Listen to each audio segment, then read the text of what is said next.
Birla, Shri Om Birla. Professor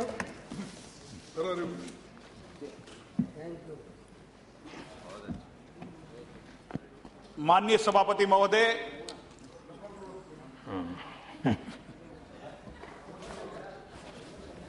चलो जी, अच्छा है। शेयर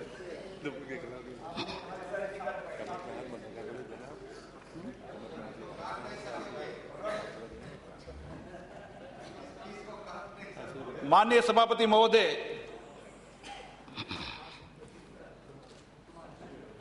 देश की जनता ने जिस अपेक्षा और विश्वास के साथ हमारी दल की सरकार को चुनकर भेजा, हमने उसी विश्वास के साथ देश में पहला बजट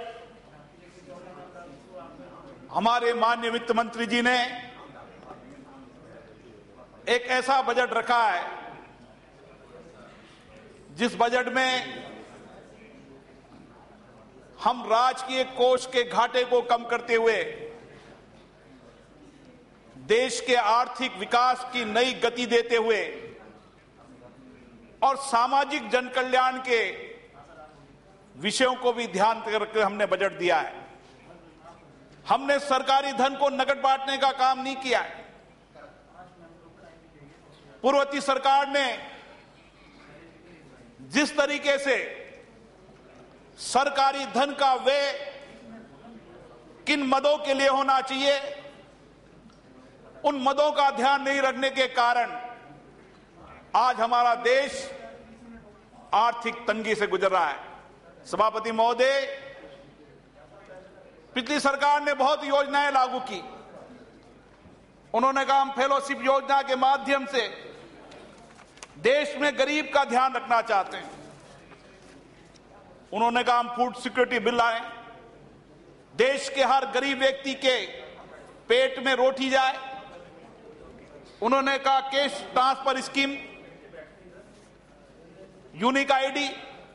माननीय सभापति महोदय, सरकार की नीयत ठीक नहीं थी। फूड सिक्योरिटी बिल लाए, चुनाव के अंतिम पड़ाव पर लाए, लेकिन उस फूड सिक्योरिटी बिल की अनियमितताओं के कारण जब हमारे पास सर्वे नहीं है कि किस गरीब व्यक्ति को अनाज मिलना है, जो राज्य सरकार है उन्होंने सर्वे नहीं किया था, लेकिन जल्दी में फूड सिक्योरिटी बिल लाए जिससे उस गरीब को लाभ होना चाहिए, गरीब को लाभ भी नहीं मिला और देश का धन भी उपयोग में नहीं आया। उन्होंने केस ट्रांसफर स्कीम। माननीय सभापति महोदय, हमारे देश में आज भी 57% से ज्यादा लोग बैंक के ट्रांजैक्शन नहीं करते हैं और हमने योजना बना दी कि हम ट्रांसफर स्कीम के तहत नगद सब्सिडी उनके खातों में जमा कराएंगे। जब बैंक का सिस्टम नहीं, इंफ्रास्ट्रक्चर नहीं और आप कह रहे हैं कि हम कैश ट्रांसफर स्कीम करेंगे। माननीय सभापति महोदय, और इसी कारण हमारे देश में लगातार जिस तरीके से राजकोषीय घाटे की स्थिति चलती गई, हमारे वित्त मंत्री जी ने इस संकल्प के साथ कहा है, प्रतिबद्धता के साथ कहा है कि 2016-17 में हम इस राजकीय कोष के घाटे को 3% बढ़ा देंगे। कोई वित्त मंत्री देश का इस प्रतिबद्धता के साथ नहीं कह सकता, लेकिन उनका विजन है। हमारे प्रधानमंत्री जो एक प्रदेश के मुख्यमंत्री रहे, जिन्होंने एक प्रदेश के अंदर क्रांति लाकर गुजरात के एक स्टेट को एक मॉडल स्टेट बनाया।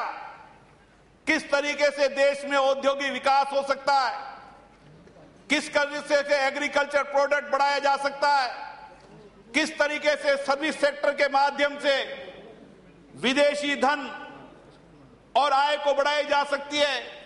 ये सारे विजन हमारे मुख्यमंत्री रहते हुए जो वर्तमान में प्रधानमंत्री हैं, उन्होंने एक स्टेट में की।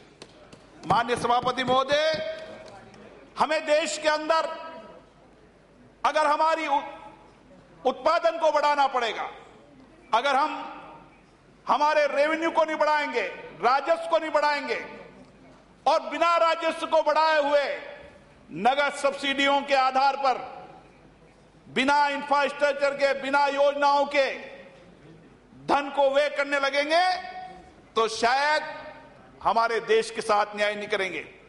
इसलिए इस विजन के साथ इस बजट के अंदर एक प्रधानमंत्री जी ने, एक वित्त मंत्री जी ने विजन दिया है कि हम कृषि की आमदनी, कृषि की उपज को बढ़ाएंगे। हम घरेलू उत्पाद को इस तरीके से बढ़ाएंगे कि सारे विश्व के अंदर हम घरेलू उत्पाद के अंदर सबसे अग्रिम पंक्ति के देश बन सके। हम सेवा के रूप में हमारा राजस्व प्राप्त हो, पर्यटन, हमारी मेडिकल टूरिज्म, हमारा एजुकेशन टूरिज्म, ये 3 सेक्टर हैं जिन सेक्टर को हम आत्मनिर्भर करने के लिए हमारा संकल्प है। और इसी बजट के अंदर आज देश के अंदर हम चले जाएं, एक तरफ किसान सुरक्षित नहीं है, कभी ओले पड़ जाए, कभी अकाल पड़ जाए, कहीं कीड़े पड़ जाए, किसान सुरक्षित नहीं। इसीलिए सरकार ने कहा है कि हम किसान को सुरक्षित भी रखेंगे, क्योंकि जमीन का रकबा बढ़ नहीं सकता। उस जमीन के अंदर हम ज्यादा से ज्यादा उत्पादन करेंगे और उत्पादन करने के लिए प्रधानमंत्री सिंचाई योजना, क्योंकि अगर हम सिंचाई के सिस्टम को डेवलप नहीं करेंगे तो बिजली और डीजल से किसान को खेती महंगी पड़ती है। इसलिए सभापति महोदय, प्रधानमंत्री सिंचाई योजना से अधिकतम इलाकों के अंदर खेत के किसान में पानी पहुंचे, इसकी कार्य योजना बनाई। पिछली सरकार ने वन पर्यावरण के नाम पर पूरे देश के जो एनीकट बनने थे, बांध बनने थे, जो सिंचाई योजना बननी थी, उन सारी सिंचाई योजनाओं को रोक दिया, जिससे एरीगेटेड इलाका देश में जो बढ़ना चाहिए वो एरीगेटेड इलाका नहीं बढ़ा। माननीय सभापति महोदय, हमने इंडस्ट्री सेक्टर में नई शुरुआत की है। हमारा घरेलू उत्पादन बढ़ाने के लिए हमने छोटे लघु कुटीर उद्योग, आज हमें पीड़ा होती है कि हमारे पड़ोस चाइना, जो हमारे से बाद में देश आजाद हुआ, उस चाइना के घरेलू उत्पाद पूरे विश्व के बाजार को लेकर बैठा हुआ है। माननीय सभापति महोदय, इसलिए हमने कार्य योजना बनाई है कि घरेलू उत्पाद के अंदर कैसे हम टैक्सेज पॉलिसी बनाएं, कैसे कस्टम का सरलीकरण हो, सेंट्रल एक्साइज को कैसे कम करें, एसईजेड बनाकर ज्यादा से ज्यादा घरेलू उत्पाद, कोई ऐसा उत्पाद जो दुनिया में बनता हो वो सबसे सस्ता और बेहतरीन हमारे यहां बने, इसके लिए नई नियत, नई पॉलिसी हम लाएं।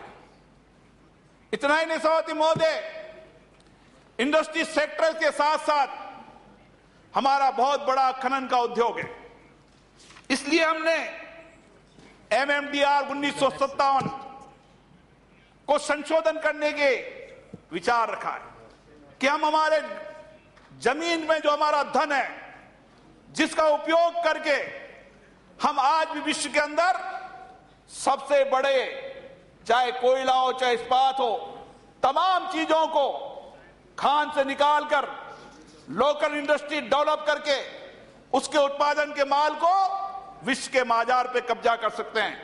इसलिए हमने वो विचार भी बनाया है। सभापति महोदय, पर्यटन के क्षेत्र में आज हिंदुस्तान देश का सबसे पर्यटन देश बन सकता है, लेकिन हमने, पिछली सरकार ने पर्यटन को किस तरीके से कर में लाया जाए, हमने प्रयास किया, हमने घोषणा की है कि हम पर्यटन के क्षेत्र के नए क्षेत्रों को भी डेवलप करेंगे और उसको सेवा कर से भी मुक्ति करेंगे। हम ये 3 सेक्टरों के माध्यम से इस देश के राजस्व को बढ़ाने की बात करेंगे। माननीय सभापति महोदय, आज हम इंफ्रास्ट्रक्चर के रूप में बहुत पीछे हैं। हमारा देश आज भी 67 साल बाद बुनियादी ढांचों के लिए तरस रहा है। गांव के अंदर सड़क, बिजली, पानी। आज भी देश के अंदर लोगों को हम शुद्ध पेयजल नहीं मिला सकते, आज भी उसके अंधेरे घर में रोशनी नहीं कर सकते। माननीय सभापति महोदय, ये बजट नगद सब्सिडी देने का, नगद भुगतान का नहीं। हम इंफ्रास्ट्रक्चर के आधार पर हम लोगों को रोजगार जोड़कर उनका परमानेंट रोजगार स्थापित करना चाहते हैं, ताकि वह अपने हाथों पे खड़ा होकर रोजगार कर सके। जिस महानरेगा की चर्चा माने हमारे कई सदस्य कर रहे थे, आज महानरेगा के नाम पर जिस तरीके से देश में करप्शन हो रहा है, महानरेगा को पुनरीक्षण करने की आवश्यकता है। मजदूर को काम भी मिले, हमारी परिसंपत्तियां भी अर्जित हो, ताकि महानरेगा में जो करोड़ों रुपया खर्च होता है उसको इंफ्रास्ट्रक्चर डेवलप करके हम पूरा नया देश बना सके। मैं माननीय सभापति, जिस प्रदेश से आता हूं राजस्थान में, वहां बहुत प्रबल संभावना है। माननीय वित्त मंत्री जी से कहना चाहता हूं, हमारे यहां बहुत बड़ा रेगिस्तान इलाका है, हम बहुत बड़े हिंदुस्तान में सबसे बड़े भूभाग के अंदर है। इसलिए आज आवश्यकता है कि 2,47,000 किलोमीटर के उस क्षेत्र को हम किस तरीके से उपयोग कर सकें। इसके लिए माननीय मुख्यमंत्री जी से कहूंगा कि उस इलाके के अंदर जहां सौर ऊर्जा के रूप में हम नए कदम बढ़ा रहे हैं, वहां SEZ लाकर नया इंडस्ट्री डेवलपमेंट भी करना चाहिए। हमारे गुजरात के मुख्यमंत्री जी, वर्तमान प्रधानमंत्री नरेंद्र मोदी जी ने कच्छ के इलाके को नए आयाम दिया है। इसीलिए माननीय महोदय, मैं कहना चाहता हूं, राजस्थान के अंदर जहां पर नदियों को जोड़ने का कार्यक्रम करना चाहिए, नदियां जोड़े, पहले जोन वाइज नदियां जोड़े।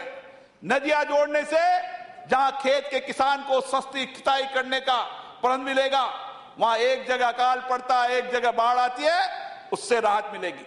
इसलिए माननीय वित्त मंत्री से मैं कहना चाहूंगा, पहले हमें जोन वाइज 3-3, 4-4 स्टेट की नदियों को जोड़ने का कार्यक्रम बनाना चाहिए।